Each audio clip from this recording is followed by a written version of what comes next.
Hello mga idol, update po sa ating pinapagawang bahay. Ayan. So, pagbungad mo po ay ito na po yung ating sala. Ayan.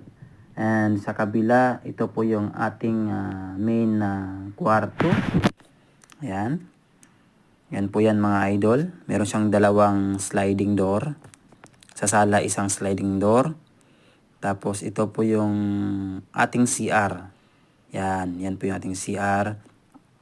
And ito po sa kabila, ito naman po yung pangalawang kwarto mga idol. Ayan, mga pangalawang kwarto. And